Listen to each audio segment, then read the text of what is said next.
Thanks, Colin. And we continue to have complete team coverage for you tonight. Let's send things over to Chief Meteorologist Zach Petty now, who has a timeline of the events last night. Zach, what can you tell us?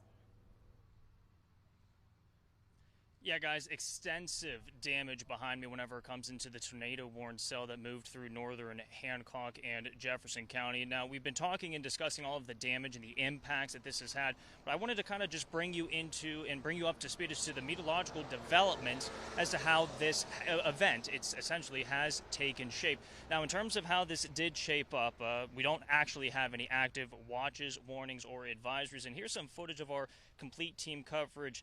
I was alongside meteorologist Tyler Vangie. We broke into coverage at 12:55, but in the terms of what we're seeing right now, we do not have any active watches and warnings or advisories within the tri-state area. Now, looking at this radar indicated, right around 12:08, or 1:08, this came in with the radar indication coming in from the National Weather Service. Now, walking through a timeline of events is more so where I want to go next. So playing this out with the timeline, the tornado warning cell was actually issued at 12:55. We had first had a severe thunderstorm warning. This was then upgraded at 12:55. It did have a history of producing tornadic activity, at least across north central Ohio. Now, moving through 12:55, we then noticed a tornado debris signature, also known as a TDS. This was indicated over Irondale and Hammondsville within Jefferson County, developed right along the border of Hancock and Jefferson, and then the tornado warning cell moved east at roughly 45 miles per hour, where it then impacted areas north of Stratton.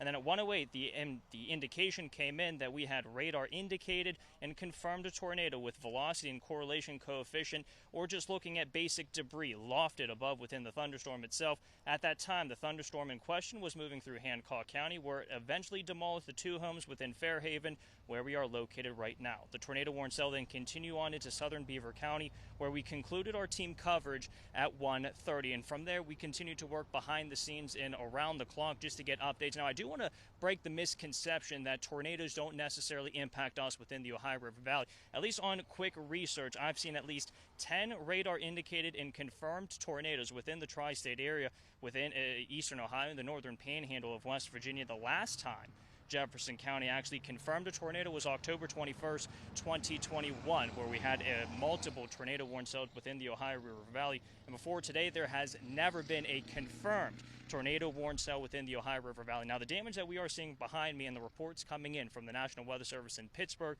that we have at least EF2 tornadic damage, which indicates winds upwards of 135 miles per hour within the cell. We'll continue to work and find more details for you.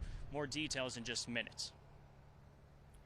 Thanks so much, Zach. Well, if you have any damage you need to report, there are two options you are encouraged to take. First, call the American Red Cross at 1-800-RED-CROSS, and also you can call your county emergency management agency. And for the very latest